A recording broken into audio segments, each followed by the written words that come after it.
Hey guys, welcome back to the channel and to part 2 of our Building a Jazzmaster kit series. In this video, we're going to tackle the finishing of the body and the fretwork on the neck. Let's jump in. Now, if you're just hopping in on part 2, what we're going to do is build the kit, kind of do a review on it and see if it's worth the money. Then what we're going to do is soup it up with like 500 bucks of premium parts, just make this thing a dream guitar and give it away. So in today's video, we're going to tackle the finishing on the body, the neck, and we're going to do some fretwork. All right, so let's start by staining the body. Now, because the kit comes with our, sparkle red pickguard here, I think going with a black and kind of red aesthetic, something like this, is just going to look the best. So what I've got is some ebony stain, and I'm just going to, apply the stain and then wipe it off. And hopefully, what I'm hoping will happen is that the grain will soak it up at, different levels so that we'll have some sort of interesting translucent finish happening. I don't know if that's gonna work or not, but that's the aesthetic we're gonna go for. And it is gonna be a little bit of a rustic finish, I think, when we're done. So that's the goal. Let's just put some on and, see how it goes. So this is just ebony, regular ebony stain, and I've just got a foam brush here, so you can rub it on with a rag, but I don't really wanna get, stain all over my fingers. So here we go. Let's put some on and see. Now I did spend about, probably an hour sanding the body and the neck because you want to remove any of the existing coating before this will soak it up. So I'm just going to do a section here, then I'll grab a rag and sort of wipe off the excess and see what we got. Hopefully, like I said, we'll get some sort of interesting translucent grain soaking up the stain and leaving us with an interesting pattern. So I'm just going to leave this on, for a few minutes here, and then I'm going to wipe it off with a rag and see where we're at.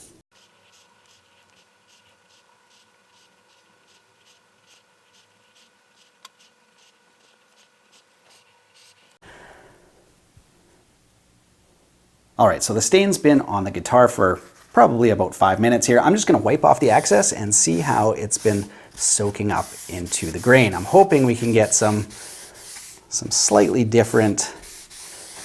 Yeah, okay, so it definitely has highlighted a few of the lines here. I'll show it maybe a little bit closer. Now in the initial coat here, it just sort of made it nice and brown and natural looking, which is a great look, I think, if that's what you want. I want it a little darker, so I'm going to put on another coat of stain, leave it longer, and hopefully it will soak up more of the black.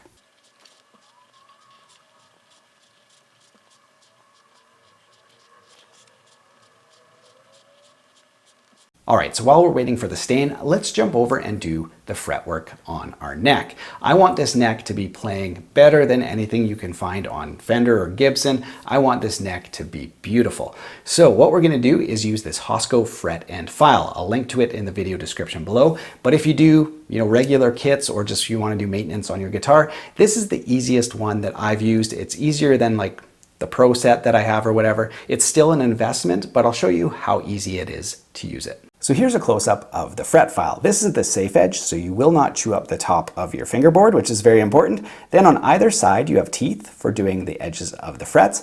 And on the underside, you've got a concave area with safe edges. So this is for doing the top end of the fret, so it's really foolproof even if you've never done it before. I'll show you how we're gonna use it. All right, so there's no magic to doing your fret ends. Here's the process. Anybody can do it. You just have to be patient. It's a long job, but I actually don't hate it because I don't do it every day. So anyway, here's the safe edge. You want to start with the safe edge, obviously, on your fingerboard so that it doesn't scratch or chew it up at all. So always start with the safe edge. Then you just want to move with basically parallel to the fret and then turn the corner to round the edge. Okay, so that's the motion, just like that. And you can do a few passes, and then on the other side of the fret, you do the same thing, parallel, turn the corner. And you'll hear and feel once the teeth start to grab on that edge. So once you do a few passes like that, you can check the fret edge, make sure it's not too sharp, and then you get to use the concave section to do the top side. And I'm just gonna tilt the neck up. Normally I wouldn't do this, but for on camera. And then you For me, I'm happy with the angle of the frets. I don't want to reprofile that. You could take like a really shallow angle if you wanted to make the fret ends, you know, a different angle. I'm just going to keep the same angle. Again, I would brace the neck differently. But anyway, this is the process. Then you can just run a few passes. And that's going to just take that top part of the fret and make it beautiful. So when I'm doing this job, I tend to want to do all the same sides just because then you get the muscle memory going. So, you know, I'll do a few passes, then I'll move on to the next fret, a few passes, and just do all of the same side. And then I'll do the whole thing in reverse. And then again, you just get the muscle memory working the opposite way. And in this way, you don't have to tape up your fingerboard if you don't want to. Now, you know, I wouldn't start this job if it was the first time you did it on like a PRS core model or anything like that, or anything you really, you know, want to be 100% sure of. Then you can put, you know, painter's tape over all the frets. But this file is pretty much foolproof. It hasn't left a single mark on my fingerboard at all. Everything's, you know, beautiful. So I'm going to complete the job, go all the way through on both sides of the frets. Then I'm going to go and do the tops of the frets like this. And you know what, just with a little bit of time, you know, Fender doesn't have the time to do this. Gibson usually doesn't have, you know, all the time in the world to do that. They have margins. I can spend hours on this and literally get something that plays better.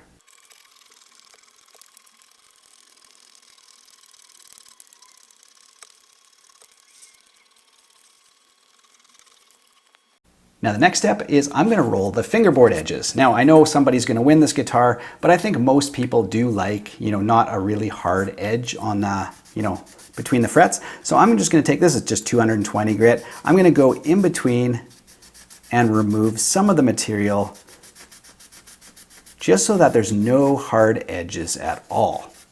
Okay. And you can just check that by just simply rolling your finger over the edge. And once it's smooth and there's no, you know, harsh edge, I'm going to do first fret here a little bit more. Once there's no harsh edge, then you just move on. And again, we're going to do that in between every single fret because I want whoever wins this guitar to be like, this is the nicest neck I've ever played. Now, after rolling all the fingerboard edges, what I'm going to do is take that same 220 and just float it the same angle over the fret ends. Now, I'm not going to press down because fret material is soft and 220 is, you know, fairly, you're going to get results really quick. So no downward pressure, just float it a few times. And you should notice that all the angles are the same. And if you do notice that, you know, certain areas are a little rougher, you can kind of pass over them a few times. But for the most part, you're just going to be floating it over really light. And then we're going to come in with some like way higher grit and just polish all the ends up. So I'm going to do that for both sides. And if you do notice, like as you're doing that, like a certain fret is poking out or whatever, you can come back with a file and dress that particular fret. But I like to do this just to give it an initial polish, and if there's any extra, you know, edges hanging over, you'll find them really quick just by sort of feeling it through the sandpaper. And the final step for the fret ends is going to be this 1000 grit. This is really going to polish up the ends again. Don't press down too hard because you will, you know, possibly tear up your sanding block here. But again, you can just go over it, no downward pressure, float it up, and you'll be amazed how polished these fret ends get and how incredibly smooth they are.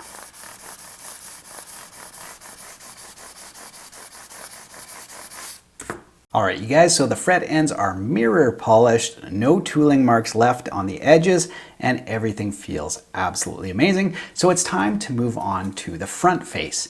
Now what we're gonna do is use some of these Hosco, same brand as the file. This is the 400 grit, and these are fret polishers, okay? So what we're gonna do is polish up the frets, and this is just gonna be like, you know, when you go to play vibrato or do a bend, it's just gonna look shiny and be totally smooth. So no grittiness on the fret when you're bending, which, you know, can happen sometimes on lower end guitars or whatever. So yeah, we're just gonna go, and this is the 400, number 400. We're gonna go over there, and then the yellow one here is the 1000. So we're gonna do 2 passes and just get these, the tops of the frets and everything mirror polished. All right, the frets and the fret ends are feeling absolutely amazing on this neck, something you'll only experience on a super high-end guitar, and really, like I said before, it's a function of time. When margins are tight, something has to, get cut, so good enough is good enough. Only on, yeah, like I said, the highest-end guitars will you have, this kind of detail on the fret ends. So there we go, we're ready to rock. It's time to do some finishing. Now, when I was thinking about finishing, I was chatting with Brad. I'll link to his channel in the video description below as well. He does tons of finish work, and he recommended just a wipe on poly. He's like, you want something easy and dirt simple, all you have to do is wet a rag with this and coat it on. And literally that's it. And I wanted a satin finish because I didn't want high gloss sticky neck. I want something smooth. So we went with the satin, and all we have to do, dip a rag, wipe it on, away we go.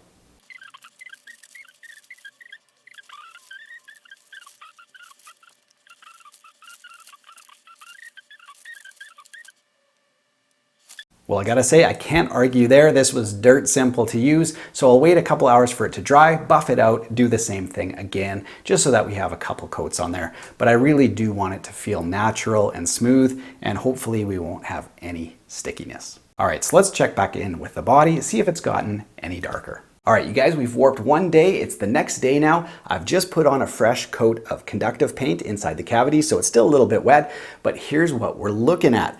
Definitely achieved that rustic look. Now, you won't get anything like this from Fender unless it's some sort of, crazy limited edition.